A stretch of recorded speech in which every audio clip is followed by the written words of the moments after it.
부의 디스커버리 랭근 TV. 안녕하세요. 진정한 부를 추구하는 구독자 여러분, 반갑습니다. 저는 랭군입니다. 자, 시즌2를 시작하는데요. 가끔씩 사연들이 접수가 되고는 있어요. 되고는 있는데 전국에서 신청을 하다 보니까 또 가까운 곳으로 또 오라고 하기도 힘들고, 참 물리적인 시간적인 제약이 있다 보니까 쉽지가 않네요. 그래서 지금 고민을 하고 있는데, 일단 또 좋은 내용들을 또 중간중간에라도 제가 또 소개시켜 드리고 싶어서 오늘은 레버리지라는 키워드를 가지고 왔어요. 레버리지. 레버리지 관련된 책들도 많이 있어요.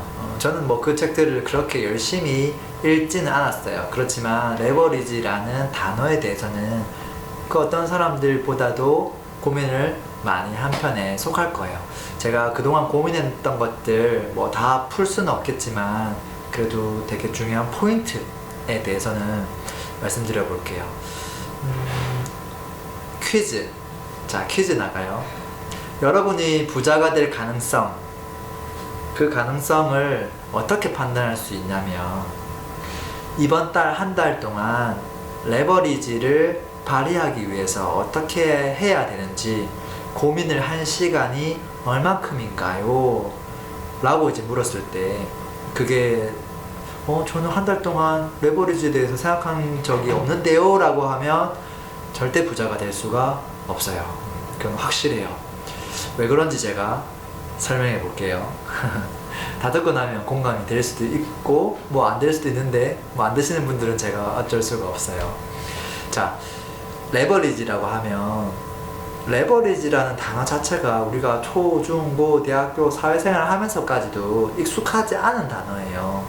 보통 우리가 익숙한 건 뭐냐면 대출이에요. 대출. 딱 그 단어만 익숙해요. 대출? 빚이잖아. 야, 그거 너무 위험한 거야. 이제 그런 느낌의 단어인 것이죠.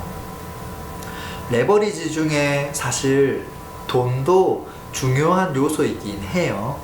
근데 돈이라고 하는 것을 단어를 바꾸면 대출이라고 했잖아요. 근데 이 대출은 우리에게 너무나 허들이 많이 있어요. 첫 번째 허들은 뭐냐면, 대출은 무서운 거야. 여기서 1차 허들이에요.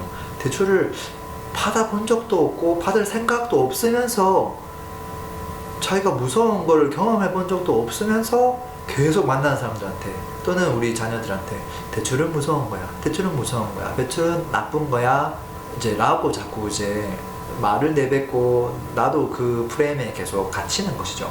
두 번째 허들은 뭐냐면, 자, 대출을 하면 이자가 나가잖아. 이자는 계속 나가는 거야. 너무 아깝잖아.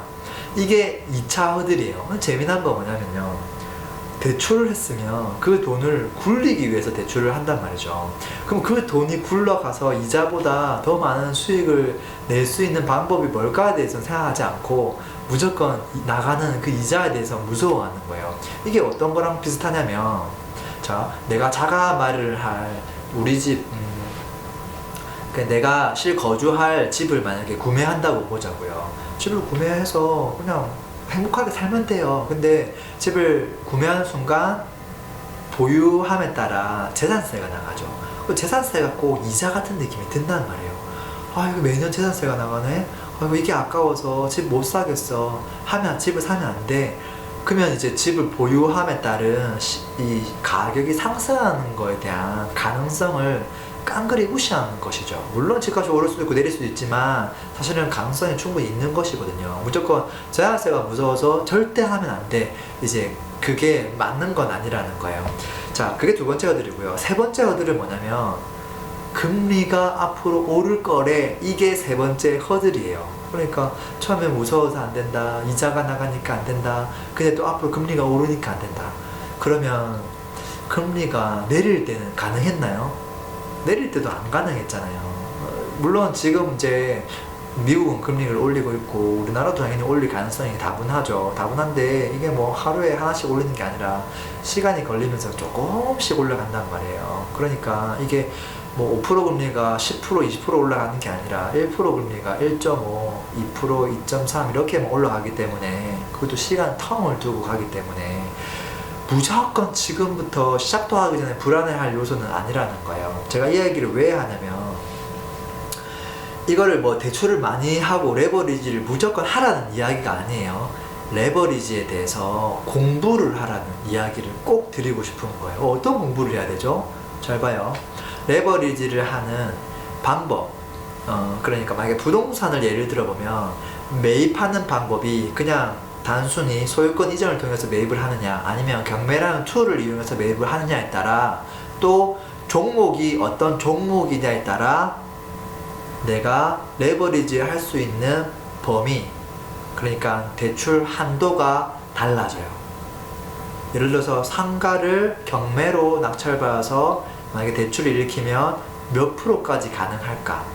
일반적으로 우리가 주택 지금 하면 조정지역은 뭐 40%밖에 안 되고 이렇게 더 가능한 것도 있긴 한데 지역마다 다르고 그리고 종목마다 다르단 말이에요. 근데 매입 방법이 달라지면 또 달라져요. 상가 같은 경우는 거의 뭐 대출이 80~90%까지 나오기 때문에 많이 다르죠. 자, 그런 것들에 대해서 최소한 알고 있어야 된다는 거예요.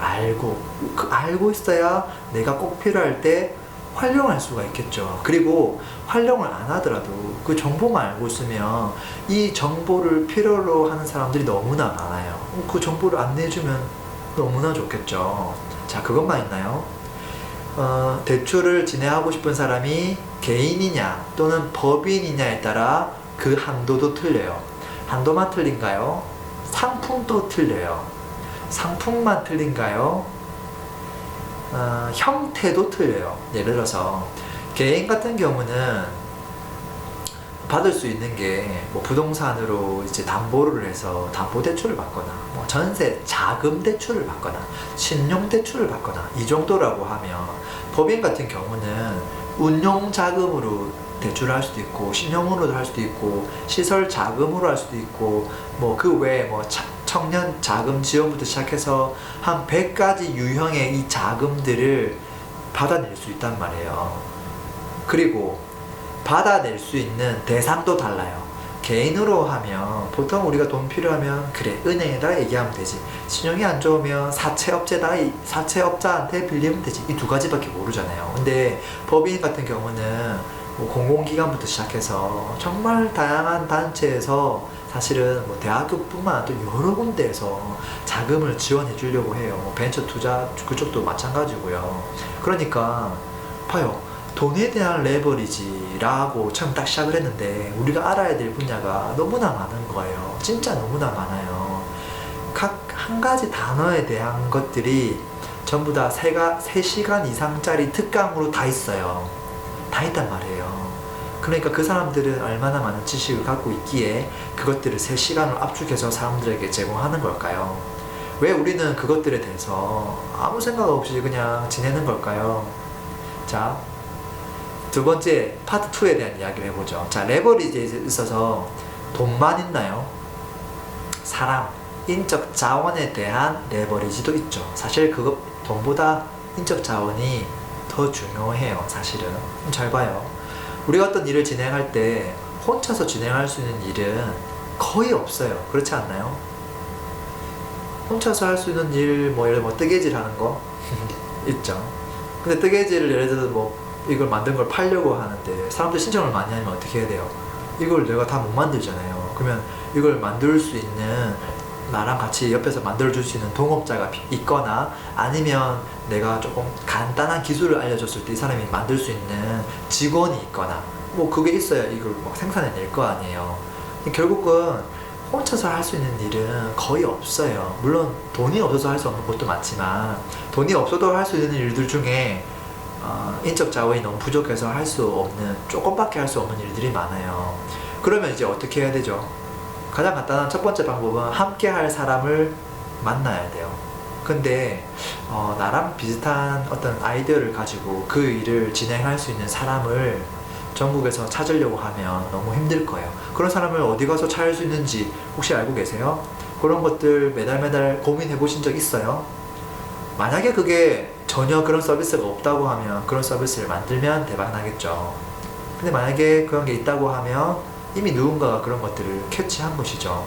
어쨌든 이 인적 레버리지에 있어서 첫 번째 허들이 뭐냐면 혼자 다 하려고 하는 마음, 그게 첫 번째 허들이에요. 두 번째 허들은 뭐냐면 이 함께 할 사람을 구하려고 하는데 그게 힘들어요. 그게 두 번째 허들이고요. 세 번째는 함께 할 사람을 구하기 힘들기 때문에 돈을 줘서라도 직원을 뽑고 싶은데 그 직원을 내가 입맛에 맞는 직원을 뽑는 것도 힘들어요. 이게 세 번째 허들이에요. 그리고 한 가지가 더 있어요. 직원을 뽑으면 매달 월급이 나가니까 너무 돈이 아깝죠. 그렇게 하면 이제 외주를 주게끔 돼요. 프로젝트로 어떤 사람한테 돈을 줘서 만들어주세요 이렇게 하는 거죠. 그러면 이제 외주를 구해야 되는데 외주를 구하기도 너무나 힘들어요.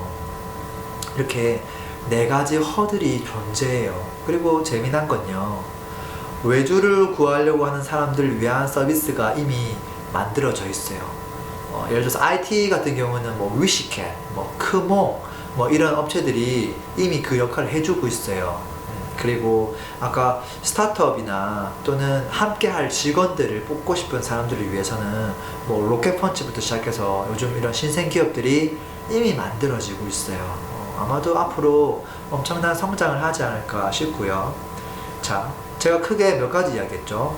돈에 대한 레버리지 파트 1, 파트 2는 인적 자원에 대한 레버리지에 대한 거예요. 그러니까 이 분야에 대해서도 내가 만약에 빠삭하게 알고 있다면 이거는 제2의 직업이 될 수 있고 제2의 서비스가 나올 수 있고 정말 큰 부가 만들어질 수 있는 요소들이 각각 사이사이에 존재해요.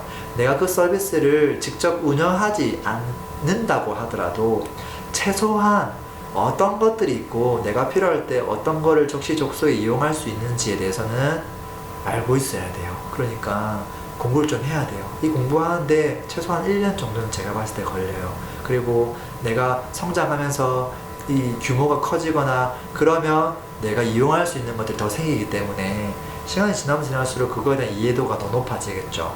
자, 마지막으로 제가 파트 3에서 하고 싶은 이야기가 하나 더 있어요. 그게 뭐냐면, 자, 돈에 대해서 레버리지하고 인적 자원을 레버리지하는 궁극적인 목적이 뭐죠? 그 목적은 다름 아닌 시간을 레버리지하기 위함이에요. 시간 레버리지를 왜 하는 거죠? 그냥 혼자서 뜨개질 하거나 휴대폰도 그냥 혼자서 내가 부품 그냥 오늘부터 매일매일 다 만들어서 한 100년 정도 만들면 휴대폰 하나 정도는 만들어서 팔 수 있거든요. 근데 이걸 왜 많은 돈을 투입하고 많은 이 사람들을 집어넣어서 제품을 빨리빨리 만들어내는 거죠. 결국은 100년, 혼자서 100년 걸릴 일을 1년 미만으로 단축시키고 싶은 것이죠. 그러니까 시간을 레버리지해서 시간을 레버리지한 게 사실은 돈, 사람, 곱한 그거에 대한 가치보다 더 크기 때문이에요. 그러니까 궁극적으로 우리가 시간 레버리지를 어떻게 하면 할 수 있을까에 대해서 매일매일 고민하셔야 돼요. 매일매일. 어떻게 어느 은행에서 뭐 대출을 좀 더 해볼까 이런 개념이 아니에요. 그런 개념이 아니라 어떻게 하면 정말 나의 시간을 단축할 수 있을까. 그게 뭐 돈으로 단축시키든 사람으로 단축시키든 그것도 아니면 뭐 또 다른 것으로 하든 그 모든 것들은 이 레버리지 바운더리 안에 들어가는 것들이에요. 또는 플랫폼 성격으로 그것을 레버리지 할 수도 있고요. 이건 되게 많은 것들이 나올 수 있어요.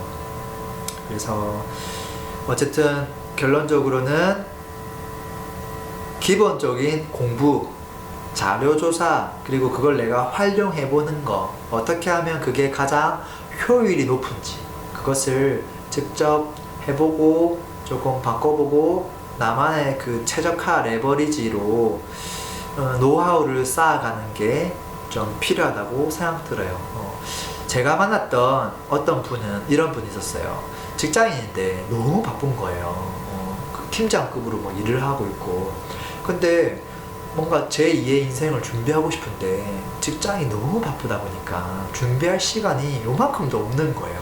그분이 어떤 선택을 했냐면 이렇게 매달 뭐 100만원, 뭐 120만원 이렇게 월급을 주는 한 명을 채용을 했어요. 뭐 아르바이트 느낌으로 해서 직원을 구해가지고 직장에서 일을 하다가 던지는 거예요. 그 사람한테 야 여기 가봐봐, 여기 가서 이거 조사해봐봐, 그한테 다시 보고해줘. 이런 식으로 그 친구한테 일을 계속 던진 거예요.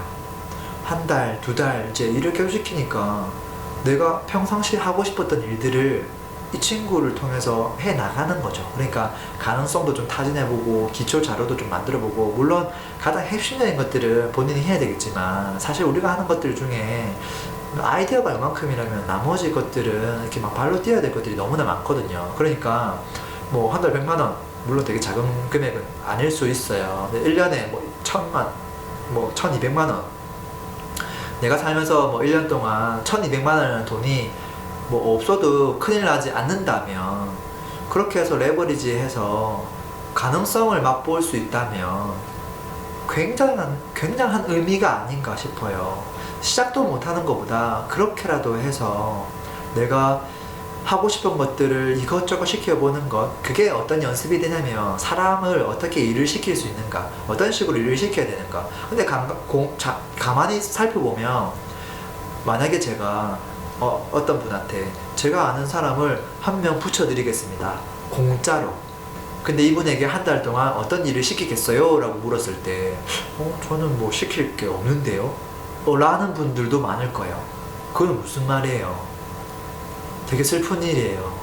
사실은 할 게 너무 많아서 진짜 한 100명이 와도 시킬 게 너무 많아야 되는데 그냥 와도 시킬 게 없다면 일단은 그거부터 좀 생각해 볼 여지가 있죠.